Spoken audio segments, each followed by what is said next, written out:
This is the Art of Darkness podcast with Kevin Kautzman. And Abby Lucas. We're a couple of very online writers interested in the dark side of creativity. This show is about art and the people who make it, what it costs them, and what it takes to bring something unique and impactful into the world. On each episode, we examine the life and work of an artist you might think you know. Don't worry, they're all safely dead. We aren't. Find us online at artofdarkpod.com, and please support the show through Patreon or Substack. You get extra stuff. Thank you.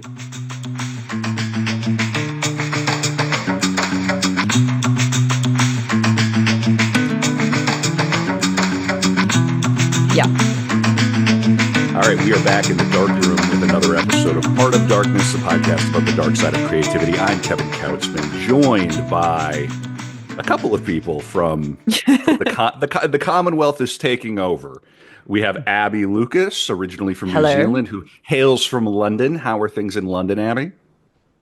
Things in London are good. Yeah. Okay. All right. Bit of a rainy day today.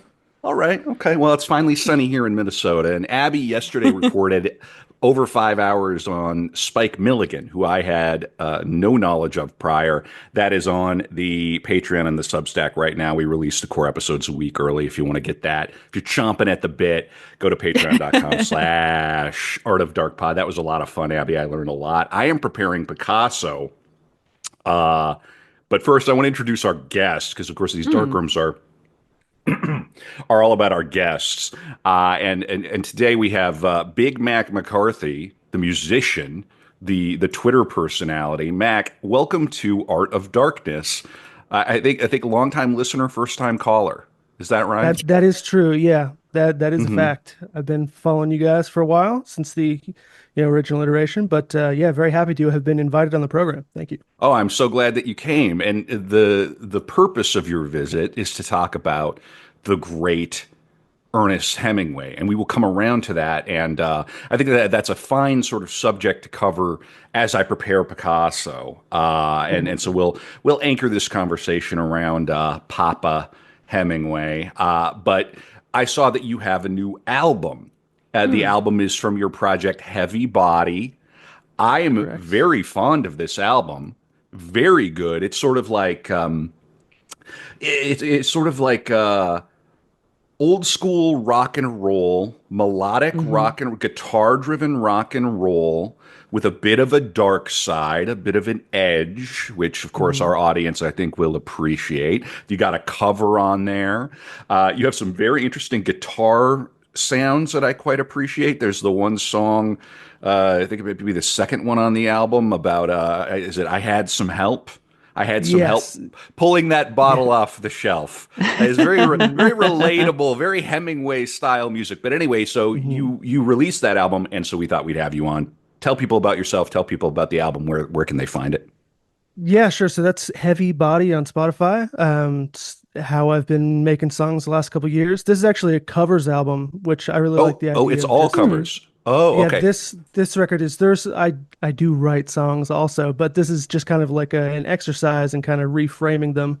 Like the first song on that record is called Venom Sabathi. It's a electric wizard song, which is like a doom metal band from England, and I made it a little different. But I really like to kind of recontextualize stuff like that, and it's been very fun. And it takes a lot of the heavy lifting off of me to say things. So I appreciate that. Yeah. Well, I confess I didn't do my due diligence then. I did not realize it was all covers, but you have to excuse me that I didn't realize that Venom Sabathi was a cover from an obscure English doom metal band. I didn't pick that up right away, but I really, really enjoy it. How long have you been making music?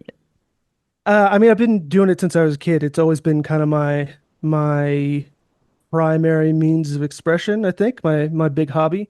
When I was younger, I was in bands and stuff, and now that I'm in my 30s, I've retired, and now I do it right here at the desk that I'm currently at. So but Heavy Body has been around since I think 2021 was when I started making music under that name.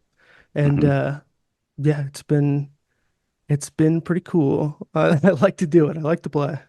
Great. Yeah. I mean, that's legitimately, it's going in my rotation. And I don't just say that. It's really, really lovely. Very well produced, but it has that kind of like lo-fi kind of quality, which I like. For some reason, I thought of the Smashing Pumpkins a little bit. Are you a Pumpkins Yes, guy? I do like the Smashing Pumpkins, but yeah, definitely indebted to that kind of like '90s alt rock thing. Hmm. Maybe I'm a bit of an old soul, but it's yeah, Wait, that's wait. that's definitely what I gravitate towards. Although there's some other stuff in there too. That second song that you mentioned is actually a Post Malone cover. It's Post Oh, is Mm. Malone it? Okay. and I Had Some Help, yeah, which is a Okay. massive radio hit. But I thought it would be fun Okay. to redo in kind of Yeah. a different tempo. Yeah. I Fun. really liked the Time After Time cover. It took me Hmm. back to learning to rollerblade in my garage in New Zealand. Yeah, I think so many of those songs have like some kind of thing that can be kind of reharnessed if it's just like um I know with that song Need You Now, the Lady A song, Mm. then I you hear it at the grocery store every time that you go. So but I remember just thinking like, oh damn, quarter after one, I'm a little drunk and I need you now. That's a very succinct like Mm. snapshot of something that I think resonates within the heavy body oeuvre. Ah, So yeah, I yes. thought it was appropriate to kind of steal it and redo it and not pay any royalties. All right. Well, it's heavybody.bandcamp.com. You can find Big Mac on Twitter at Big Mac underscore McCarthy without an A, McCarthy. And you've got a balaclava on in your avatar, your profile picture, the That ski is not me. mask. That's a Oh, picture of John from Delocated, but I thought that it again kind of it resonated with me. I liked the vibe. It's also, I mean, there's I was into hardcore for a long time. I was a okay. hardcore punk guy, and that's a very famous iconography from the Cult Ritual 7 inch. Anyway, any All right. Cult All Ritual right. heads out there, you know what I'm talking Okay. about. All right. All right. You ever get into Manic Street Preachers? No, I haven't. I'm familiar with the name, but I don't think that I could actually like make reference to a song. Mm. We got to cover them well, we're going to cover the lyricist Richie Edwards at some point. He's a very famous probable suicide, and he wrote the Mm. lyrics for a number of their albums. He sort of famously he was like their stylist and their lyricist, and like technically on rhythm guitar, but they wouldn't even plug him in. Sometimes he would just sort of like pose on stage. But they had a very famous period where they wore balaclavas, which of course over in the they're Welsh, and over in the UK Yeah. that had a lot of. I think they're actually opening for Oasis, Awesome. possibly, which is awesome because they never broke in America, which is super bizarre. They play like stadiums over in Europe and the UK. They're like a household name over there. Like they know Paul McCartney, I mean, but over here it's like Mm. who? Very Hmm. strange. But the album to listen to, and if you just indulge me here, the album to listen to is The Holy Bible. Give that a spin, Big Mac. I think you'll appreciate that. Maybe that'll end up on Heavy Body 3 eventually. Oh, I would be so happy if you did Mausoleum on Heavy Body 3. I would lose Mm. my mind. No birds, no birds. The sky is swollen black. Holy mass of dead insect.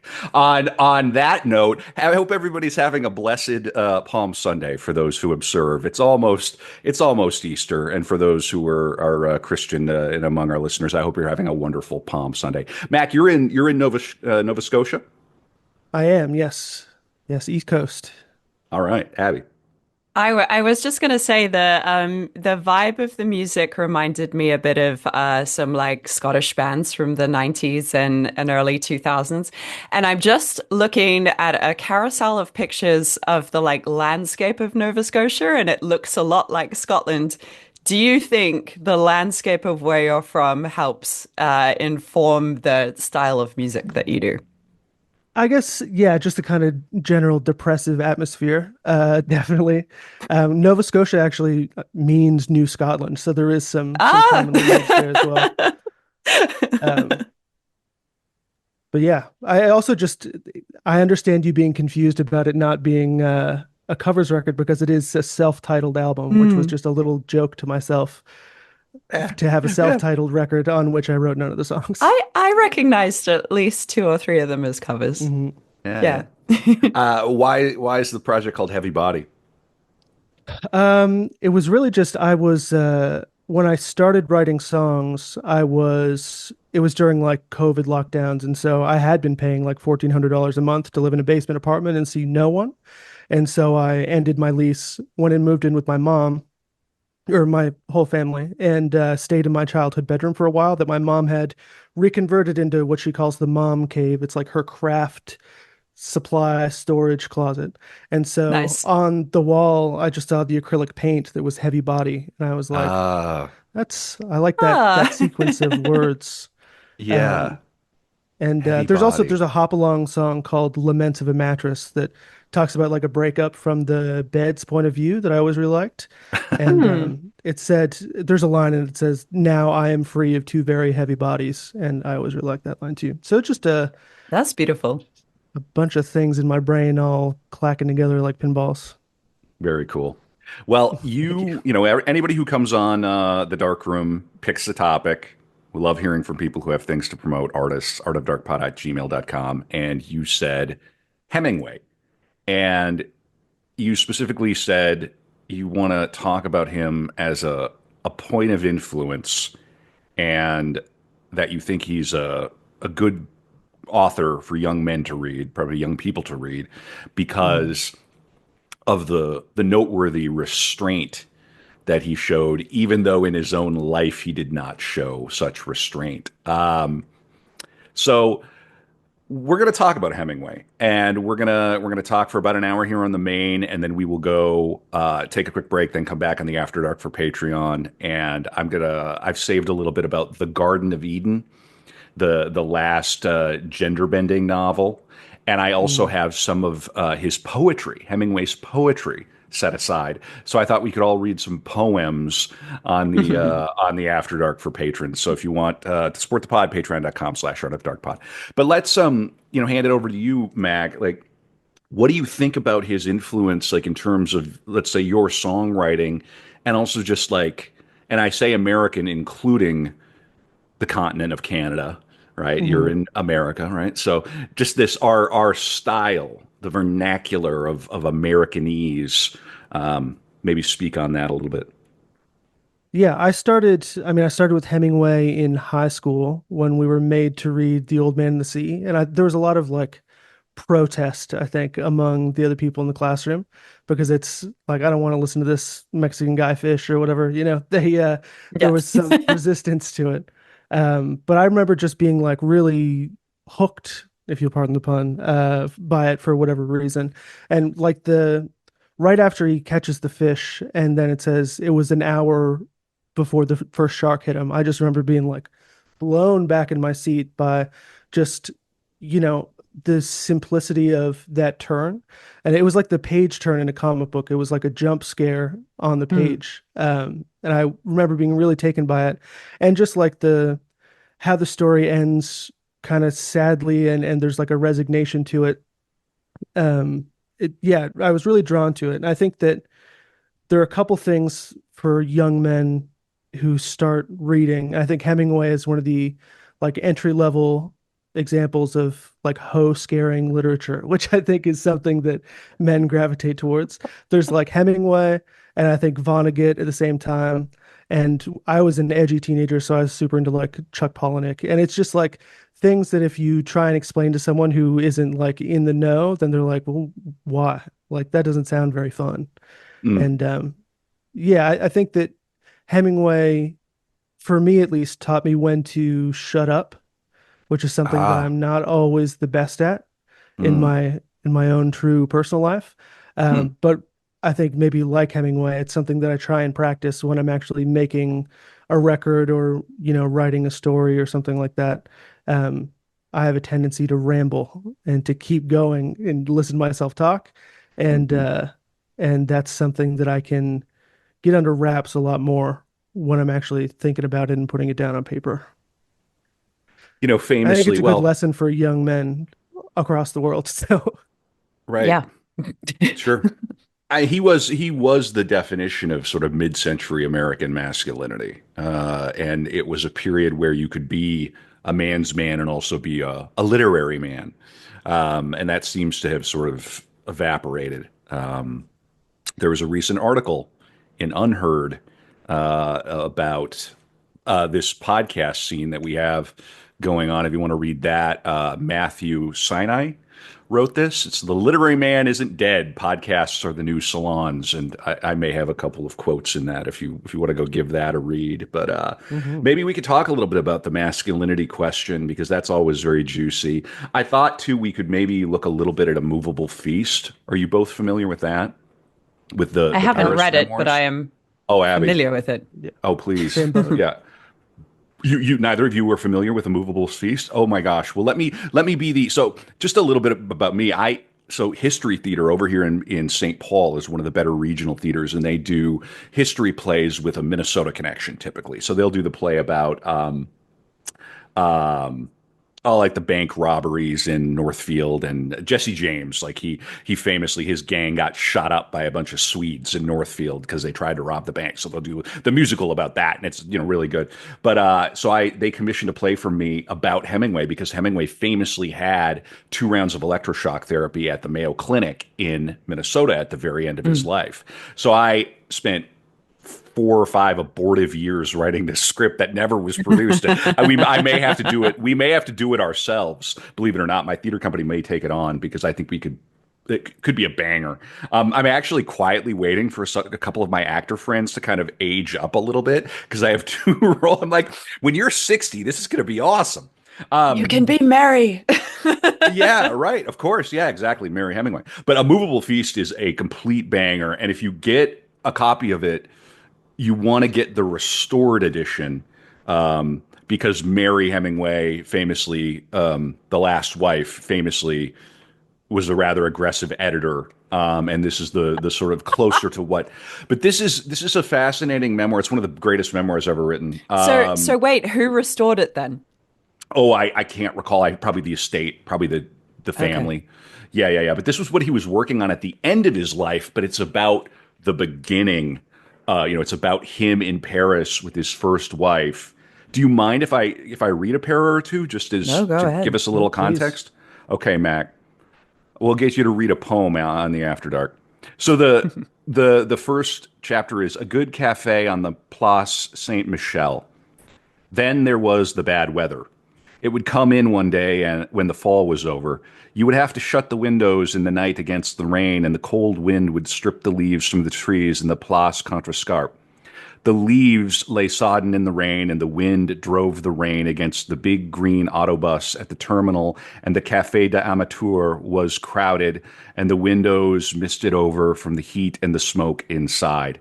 It was a sad, evilly run cafe where the drunkards of the quarter crowded together, and I kept away from it because of the smell of dirty bodies and the sour smell of drunkenness. The men and women who frequented the amateur stayed drunk all of the time, or all of the time they could afford it, mostly on wine, which they bought by the half liter or liter.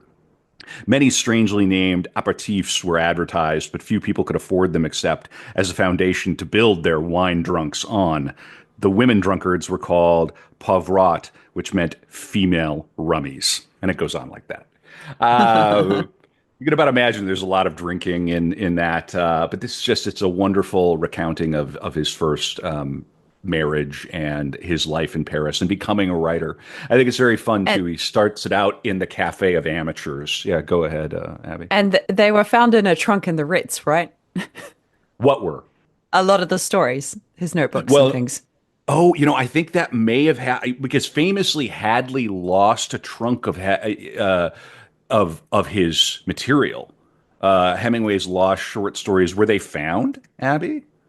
Well, I just listened to the episode, and Oh according yeah. to you, yeah, there was Well, he it's been a had while. he had a Mm. he had a lunch with the owner of the Ritz, Mr. Ritz, and Uh-huh. he said, Mr. Hemingway, sir, we've got a trunk of your possessions in the basement, and it had been there for years, and he went through it, and there was a bunch of notebooks at the bottom. That's not the same trunk as the one I'm thinking of. Oh, okay, right, There was a separate trunk of short but stories that a trunk, a trunk was yeah. discovered, and it was it a Louis Vuitton trunk? It may have been. Yeah, Absolutely don't Louis know. Vuitton had made the trunk for him. I Okay, also I'm finished that episode this morning, so that's fresh in my mind too. You'll have to excuse me if I don't remember every single detail of the 85 core episodes that we've done, even the ones that I've Right. done. But people love I had to Hemingway listen to anecdotes. that one at double speed. So Mac, you mentioned The Old Man and the Sea, and that was, of course, a huge comeback for him. Mm, It won him the Pulitzer. It had the all his peers kind of just melted and said he's back. It has the feeling of almost scripture somehow. It Hmm. just feels like something that was just divinely mm, sent. One of my favorite details of The Old Man of the Sea is the Cuban man, the fisherman, Hmm. following the baseball just from the box scores in the newspaper. And just there's something just so beautiful about that and sly because of course that's what we're doing as readers. We're doing the same thing, mm, imagining this man. You mentioned the sharks hitting too. It's kind of like the midpoint of the novel, isn't it? It's like, here the Hmm. novella, like he accomplishes this incredible thing, and then as soon as he says that bit about the sharks, it's over. So why do we keep reading at that point, do you think, Mac? I don't know. The eternal struggle is definitely worth, taking part in and observing. I think that that's even though, it's kind of a foregone conclusion, you want to see what happens, even if it comes down to, the old man's ability to survive being eaten by sharks himself, not just defending the tuna or whatever it was. And yeah, when he gets back and he's exhausted, and I think the line is he sits on the beach. The old man sits on the beach and dreams of lions. I think is how Mm, that story ends.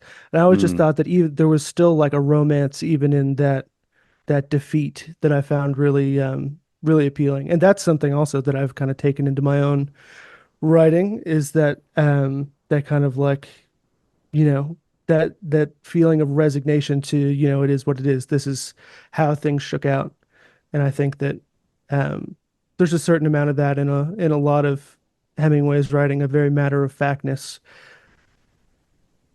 Right. The fisherman fishes because he's a fisherman, so he Hmm. fishes.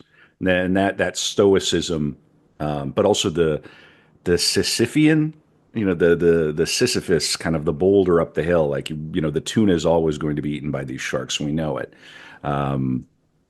but he does it. But he fights them anyway. How does this translate to the process of songwriting and putting an album together like the one that you just released? um well, this one was a little bit different because it was so much about the music rather than the songs, if that makes sense. That's kind of a mm. distinction that I've kind of Sure.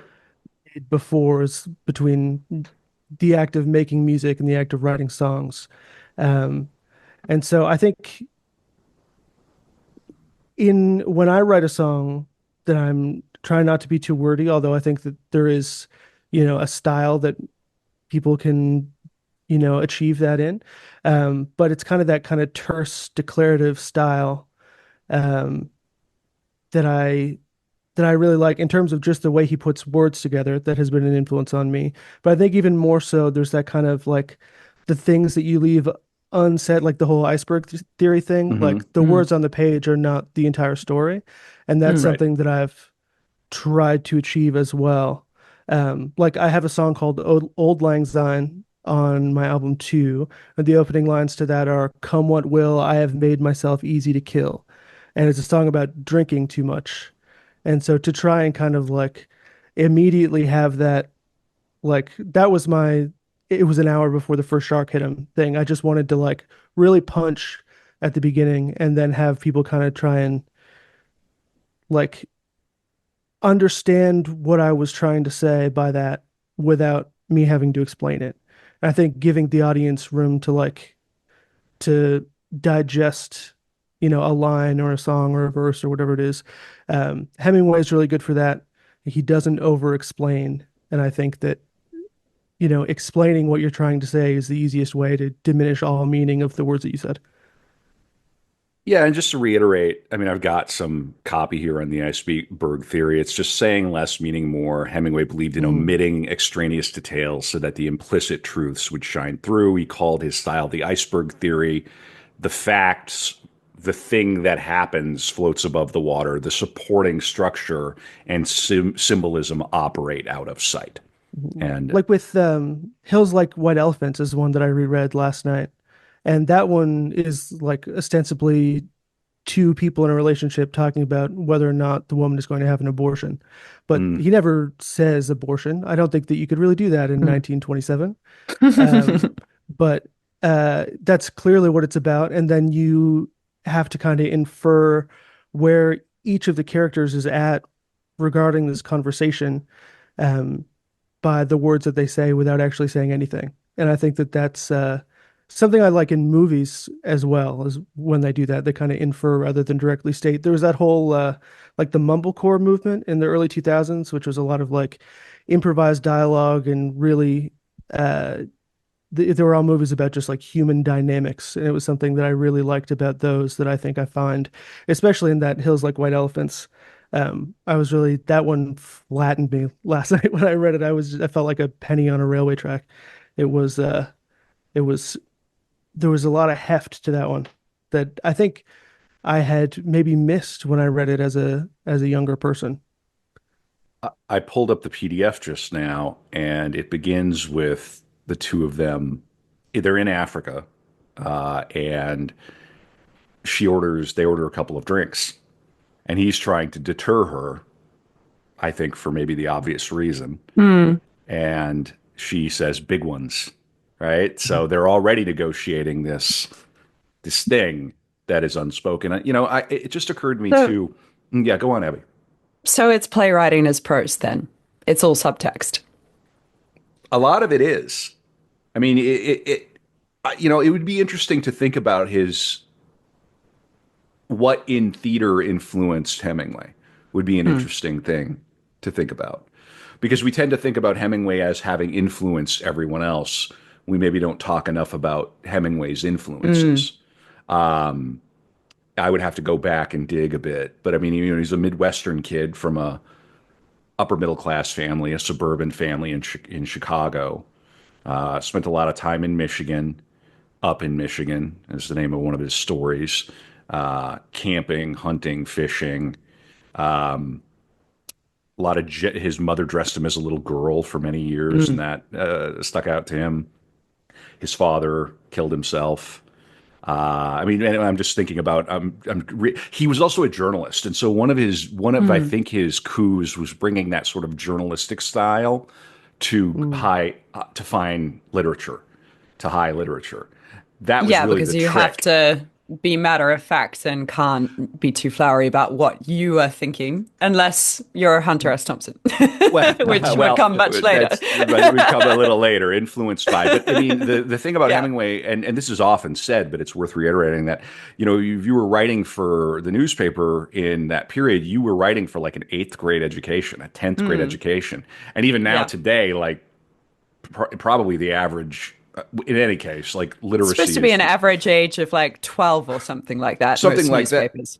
Well, and what he was able to do was to take that and then apply it to these sprawling novels that these Mm. GIs could read with a high school education and come away with these incredible experiences reading Farewell to Arms and all the rest of it. I mean, and anchoring back to the novella Mac mentioned, there's nothing in that novel. You don't have to go to the thesaurus at any point for or the dictionary for the Old Man and the Sea, do you?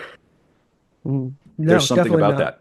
that. Yeah. Yeah, I think, and I like that when something is maybe thematically dense, but in terms of the actual way that it's written down, not so much. I think Steinbeck does some of that. I mean, I don't think Mm. that I had to crack open a thesaurus street of Mice and Men or East of Eden or anything like that. They were very like, very simple stories that still made me go, "What the fuck?" And like as Yeah. soon Oh as I closed man. the book. Well, Um, thinking more about that theatrical connection, they are really, really good. Both Steinbeck and Hemingway are very, very good at the scene. Mm. We set the scene, and in a paragraph, we're at a bar in Africa. It's sweltering hot. Here he is, here she is, and they start talking. mhm, I don't know. I have it in front of me. Why don't I? Why don't I? Is it all right? I'm just going to read it. Yeah, Let me see if I can go for find Yeah, for it. it. sure. Yeah, why not? Hills Like White Elephants by Ernest Hemingway. The hills across the valley of the Ebro were long and white. On this side, there was no shade and no trees, and the station was between two lines of rails in the sun. Close against the side of the station, there was the warm shadow of the building and a curtain made of strings of bamboo beads hung across the open door into the bar to keep out flies. The American and the girl with him sat at a table in the shade outside the building. It was very hot, and the express from Barcelona would come in 40 minutes. They must be in Spain. It stopped at Hmm. this junction for 2 minutes and went on to Madrid. What should we drink? The girl asked. She had taken off her hat and put it on the table. It's pretty hot, the man said. Let's drink beer. Dos cervezas, the man said into the curtain. Big ones, a woman asked from the doorway. Yes, two big ones. I'm going to read a little more. The woman brought two glasses of beer and two felt pads. She put the felt pads and the beer glasses on the table and looked at the man and the girl. The girl was looking off at the line of hills. They were white in the sun and the country was brown and dry. They look like white elephants, she said. I've never seen one. The man drank his beer. No, you wouldn't have. I might have, the man said. Just because you say I wouldn't have doesn't prove anything. And it goes on. So Even they're just in. that line Oh has so yeah. much embedded in it, like just where, the American and the girl with him. So there's obviously, I mean, she's from somewhere else, and she talks about how, Mm, oh, of course you wouldn't have seen elephants.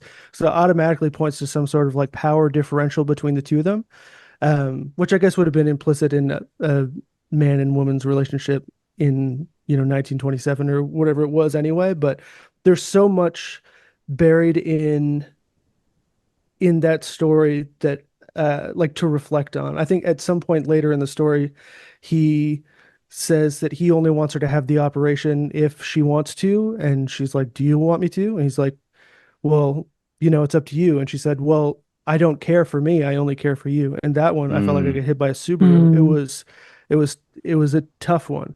And then near the end, she just like keeps urging him not to speak because he's kind of already made the point. She's already made the decision.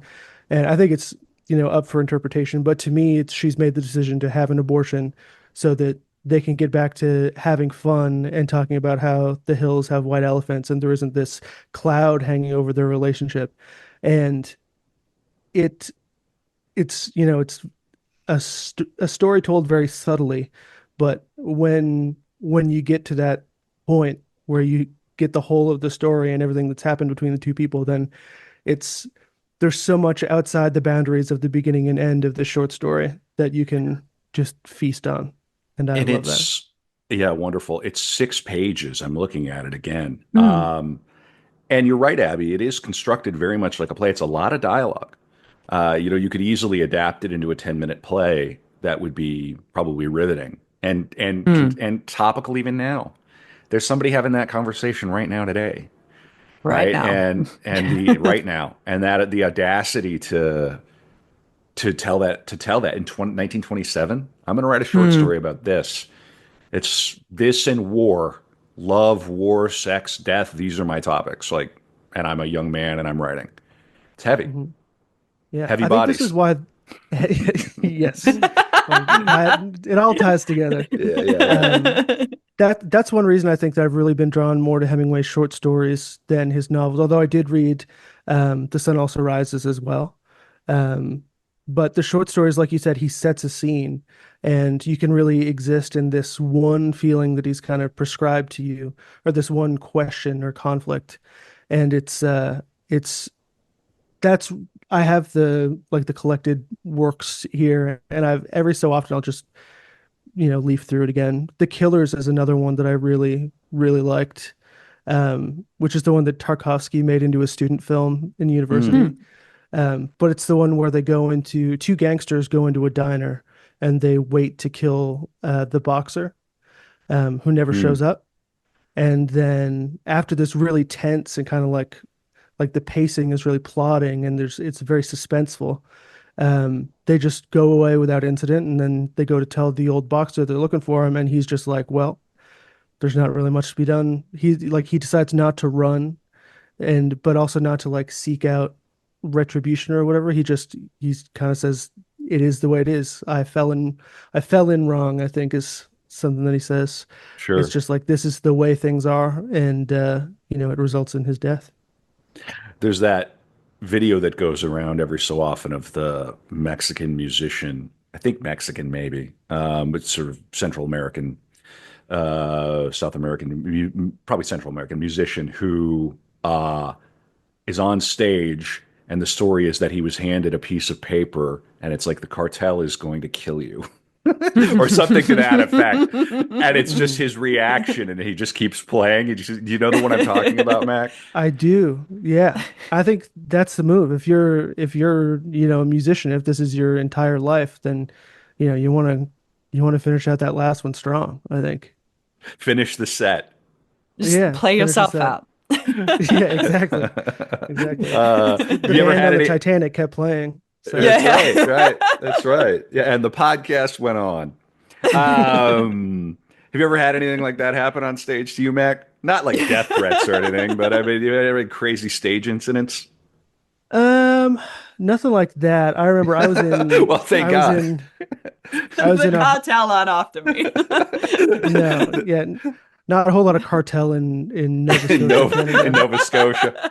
Mm. But we did have. I remember one time when I was in high school, I was in a pretty like silly punk band, and at this time, this would have been when I was in high school. So metalcore was a very big thing. It's kind of like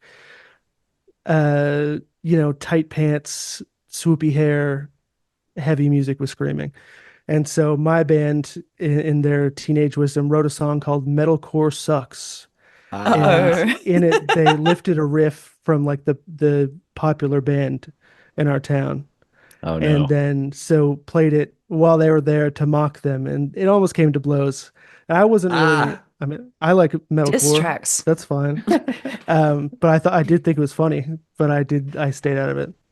And Ah. well, I guess actually there was always, we called it scene beef back in the day. Scene um beef. Ah. Scene beef. So I remember there was That's one, I nothing on stage, but after the show, then we almost got into it with bikers because somebody, Oh. yeah, somebody, my friends had like the stretched ears, when that was in vogue. Hmm. Somebody made fun of him. He called the biker a fat ass, and then we were in a war, and that was a tough situation, but it also pretty funny because we were on Prince Edward Island where Anne of Green Gables takes place. So that's what I kept Oh, thinking about. wow. Yeah, we were not bosom friends after that one, but nothing on How stage.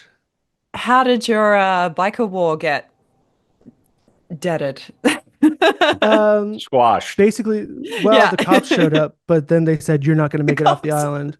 And then we just went to somebody found a megaphone and we just harassed bystanders for the rest of the night, and then made it home without incident. But we were Okay. we were kind of we were shitheads, as I'm sure that you can tell by the Sure. story. I don't do Hey, that sort of stuff in my listen, 30s, but when I if you're was gonna be 19, if you're gonna be in a silly punk band, be in a silly punk band. You gotta punk people. yeah, Are you we mm, played the part for sure. are either of you familiar with the documentary about the greatest rock and roll beef of all time, Until the Light Takes Us? Have you ever seen No. this? It is Is that the a black metal documentary? Is that yes. that Are you one? familiar Yeah. with this? I Okay. haven't seen the movie, but I do like that kind of music, so I think I have some of the Okay. information. Okay, you're not in your Burzum shirt today, so thank you. I No. appreciate you leaving the. He's in his Tim Hortons shirt, which is perfect. That's lovely, representing the Great White North. But if you've never seen Until the Light Takes Us, check it out. It's about the like the black metal scene in Norway that ended up in like murder and burned Yeah, churches and all of church that. burnings, yeah. Yeah. Very, very Yeah. serious scene in Norway. Well, people ended up dead and in prison, so it got pretty serious. I'm going to read a little bit from the Poetry Foundation to bring us back around to a movable Mm. feast, and I want to talk about a particular phrase in that. Okay, all right.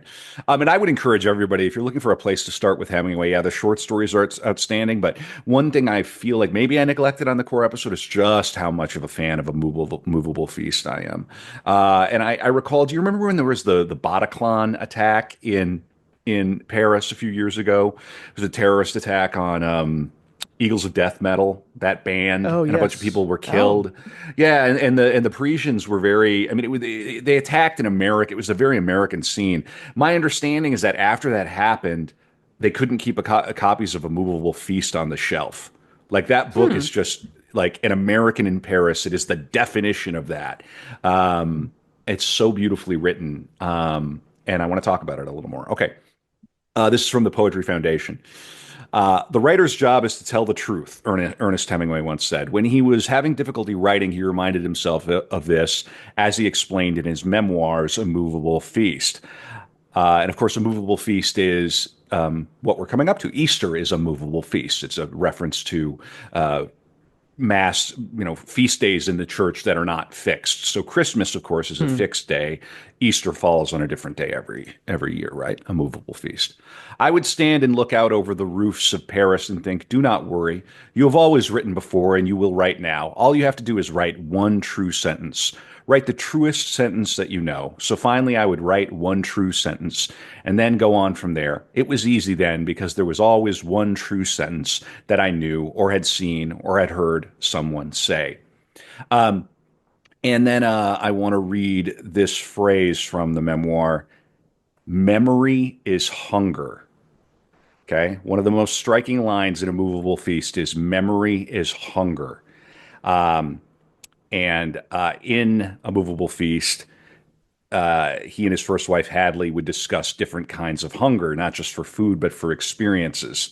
Hadley says, there are so many sorts of hunger, but that's gone now. Memory is hunger. So, and of course, this is an old man who's approaching his death and is trying to thinking about suicide, contemplating Hmm. his first marriage and maybe his one true loves, like a real Hmm. love, back when he was young and full of optimism. And maybe there's room here to talk about in your music, Mac, but also just generally experiencing life as you said you're in your 30s. Congratulations, says the man in his 40s. Yeah, happy to be here. Enjoy your 30s. It's I promise you it's coming.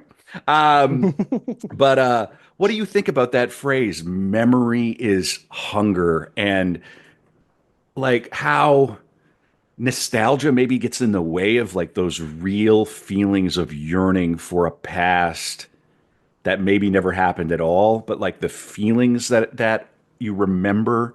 Does that make any sense? Is that a feeling you've ever explored in your music, or what do you think, about memory in the arts? Like what are we even doing, when we look back to the past?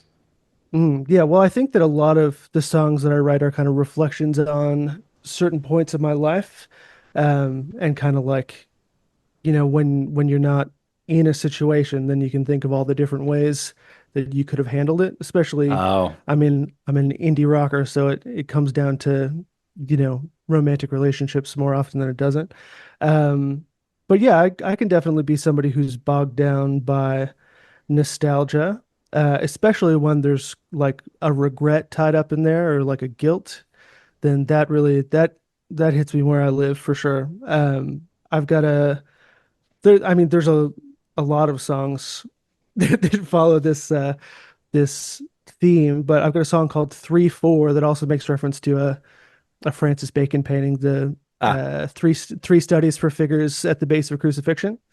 And that whole song is about a relationship that I was in that didn't go super well. And she had that painting on her wall in the kitchen. And oh, I think oh, that we may have, charming. Oh, fun. yes. And that's the song is I never knew why you had it hung up in your kitchen. Could it be some kind of wordplay? Because I thought Frances Bacon, maybe she's, frying bacon in the kitchen. Anyway, but the the point of that song is definitely being kind of remorseful about how things go. And I think not so much now, but at a certain point in my life, I could definitely be like, you know, chasing the dragon of like a past relationship that I like really could have had dialed in if I just been a little bit less of a psycho or less of a dumbass or something like that. And it for a long time I think impacted that kind of feeling of loss took away from how you live day to day for sure. And memory being a hunger, I think, you know, when it comes to regret, like how my music is, this is not how I live my day to day life, but in terms of the songs, um, yeah, there's the hunger there to kind of like go back and like the way that I use with the cover albums, like recontextualize these events even in my own life by, putting the frame of a song around them. Mm, So yeah, that's something that I can definitely relate to, memory being a hunger. mm. Hmm. Yeah, what is the unique challenge of doing a cover for a musician? Honestly, it's just to make it not boring because you don't want to do Mm. the karaoke version, I think Ah, Right. is the thing. But I mean, there's a long tradition, in especially country music, of singing other people's songs, oh yeah. and and that's kind of how I was approaching it was kind of from that angle, like to kind of find an aspect of a song that resonated with me in maybe a different way than it is publicly perceived. Um, I covered an Avril Lavigne song on that record Hmm. because it was popular when I was in middle school, so that automatically Hmm. that's points toward. But it's the song that I covered is about um, ending things with a man after he tries to like kind of push you too far. Mm, And I feel like I don't hear that kind of song very much anymore. And I thought that it was Hmm. kind of an interesting, uh, I mean, the fact is not lost on me that I am a man singing the song about being a teenage girl and your boyfriend trying to have sex with you. But just I'm the posting the Goggins White Lotus 3 GIF right now as you describe this. Mm, but I thought that that was kind of an interesting feeling. It's not one that I've necessarily felt myself, but I thought in the way that it was expressed really simply in the song, Hmm. um, was resonant to me in some way. In addition to that song just being really good. Um, yeah, it's did you think I was going to give it up to you this time? Did you think that was something I was going to do? And mm, yeah, if you're talking about writing the one true sentence that that I feel like that's a mm, very true, there's a lot of truth in that Hmm. one.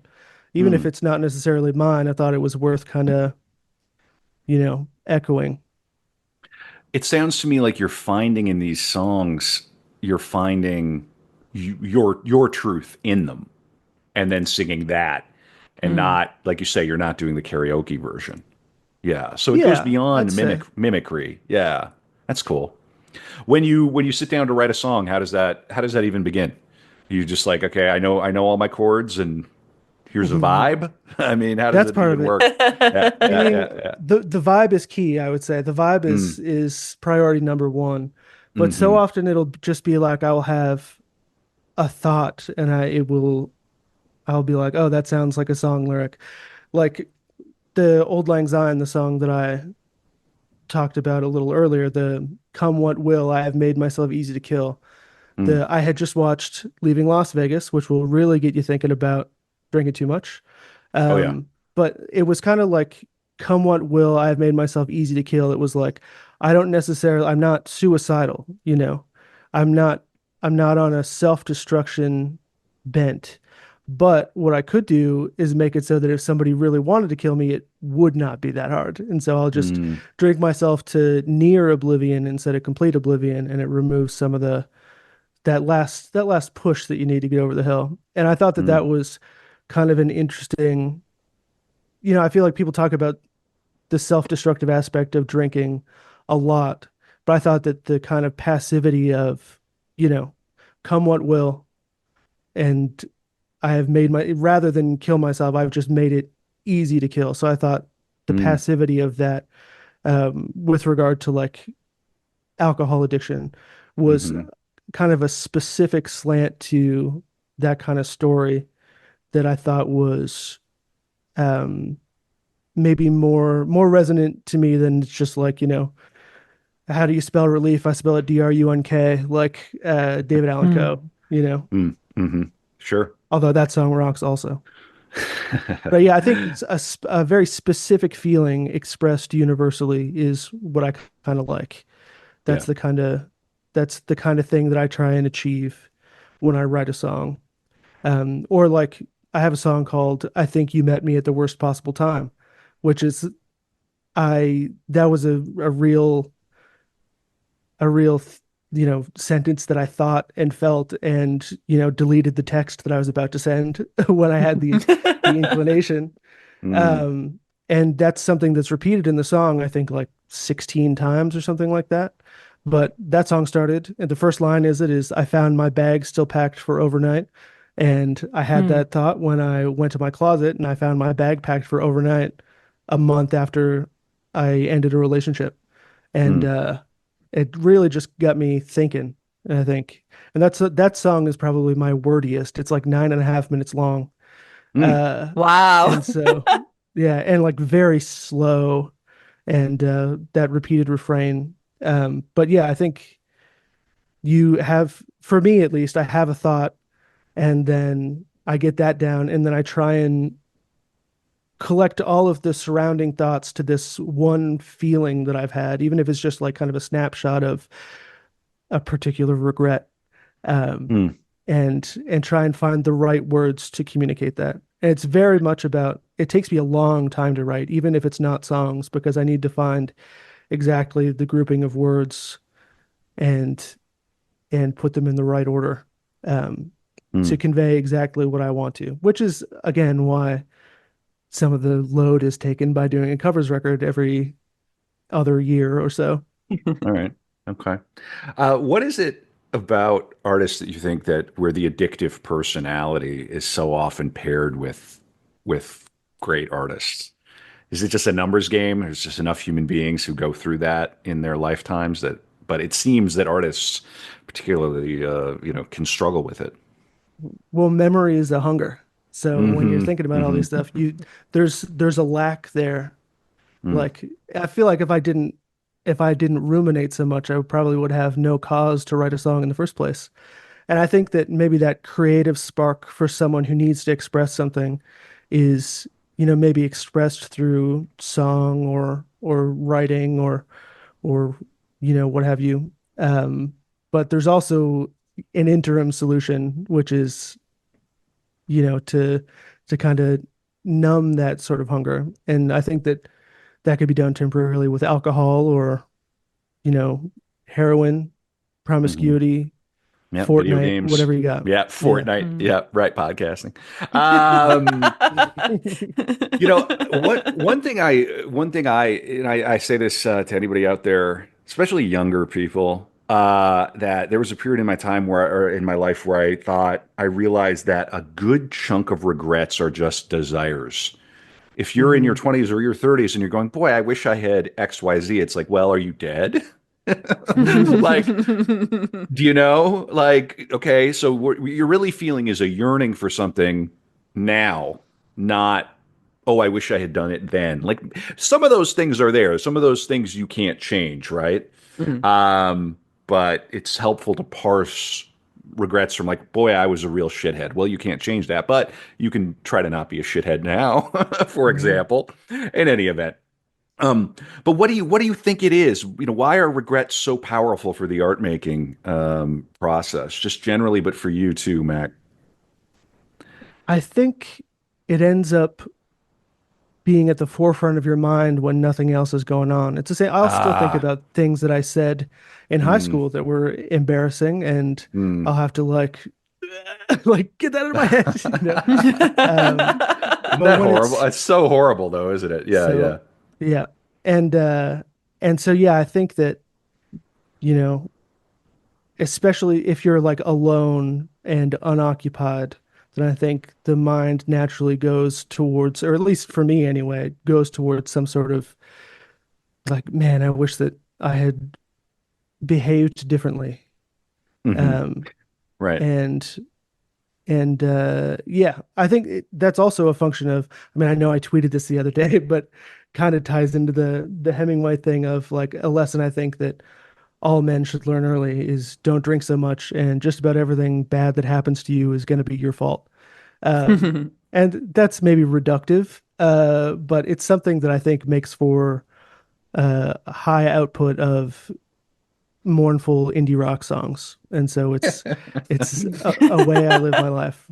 All right. All right. Yeah, it's also the act of writing a song, the act of creating a short story, writing a novel, a play, a movie, a film. You have control. So suddenly you go from Mm. maybe that's one thing about regret is that nobody sits down and goes, I'm going to ruminate about that time that I did this or that I did. Nobody, these are unbidden thoughts and feelings by and Mm. large. I would say. So it's an attempt to wrestle control back. Fair to say? Yeah, and also just to reconcile things. I think that that that feeling of resignation and of acceptance is something that I think is in my music.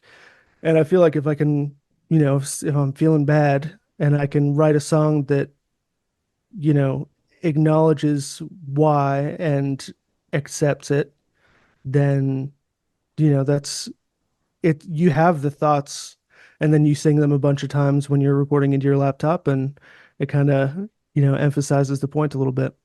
Um, but yeah, I think that's something that I in my music try and do is to try not to dwell, but just to acknowledge. Even if I'm doing the dwelling in real life, I'm practicing this Hemingway restraint and not just crying on the mic, you know. Well, and just a few more topics before we break and then come back for the after dark. Let's talk about that. Let's talk about the masculinity in someone like Hemingway and how that dovetails into the fact that men men can pick up a guitar and emote and get away with it Mm, in a way that maybe we aren't allowed in other spaces among one another and in front of women. Um, it's complicated, but in any case, so his themes of masculinity, right? Past his famous style, his content often dealt with masculine themes, right? War, hunting, boxing, bullfighting. His heroes exhibit courage, and then this phrase he used, grace under pressure, which to me mm. is a phrase that's very apropos to the making of music. You have to, if you're going to get up on stage in front of a group of people, pluck those chords out. People know if you're stumbling over chords, if you're choking, you choke. It can't be a good feeling, right? So I guess how do you think that this idea of the man's man rendered through, I guess, literature, but also music, where does that live now in the foul year of our Lord 2025? Mm. The man troubadour. What is that type right now, Mac? I mean, I wish it were more prevalent because I think Mm, that when it comes to maybe that ethos, there's like, I mean, when I think about modern popular music, then it's like country music sometimes suggests that, like, like that the song, the fucking Post Malone song that I covered is, it's like I had some help, uh, hmm. you know, whatever. It's just about drinking and covering up. It's almost like blaming another person for kind of making it easy for you to cover Oh, these it's that, emotions up. that codependency, right? I had some Mhm. help picking up I didn't pick that bottle up myself or something like that. Yeah, Right. yeah. Hmm. Yeah. So there's a little bit of that. Honestly, I have kind of lost faith in a lot of modern songwriting, at least in my kind of my world, like the indie rock zone. Because I feel like I make a distinction between like the song as like an artifact and then just having lyrics set to music. I think that there's like a difference between those two things. And a band like Silver Jews really did it well. And I think that they followed a real country music tradition in a lot of, especially their more popular songs. But a lot of like the younger bands, I think maybe by virtue of listening to hip hop, a lot of it is just references to other stuff. and kind of Mm. like words that sound good together. And it doesn't, I'm also just an old man yelling at a cloud right now at 32 years old, but it doesn't hit me as deeply. There's an artist, Christian Lee Hudson, who I think does a really good job of making an actual song with like a defined, there's an actual objective to it. Um, so I think he is an example of a songwriter who I really enjoy and is still making music now.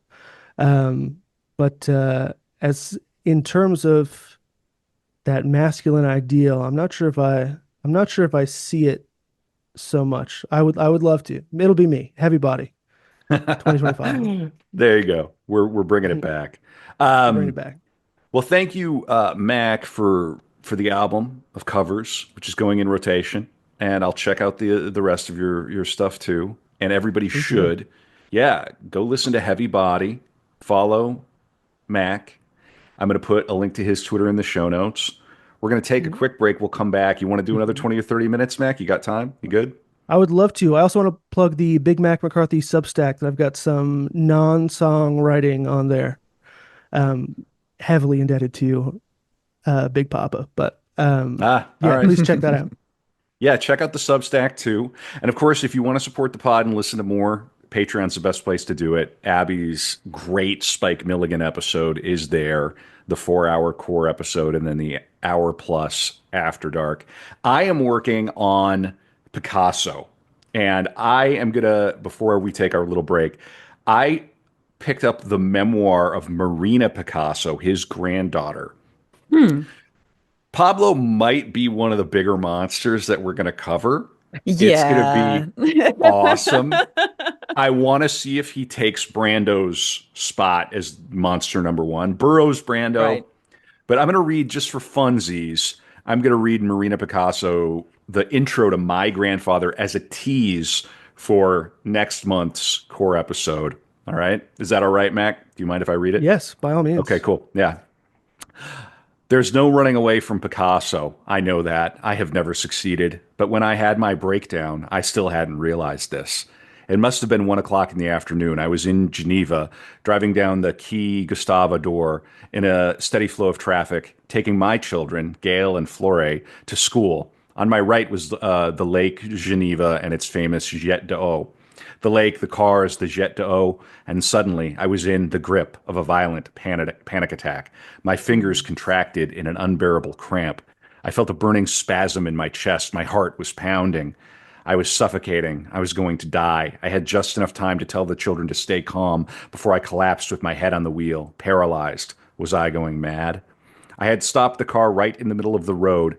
Other cars sped by, almost grazing mine, honking at me to move on. No one stopped.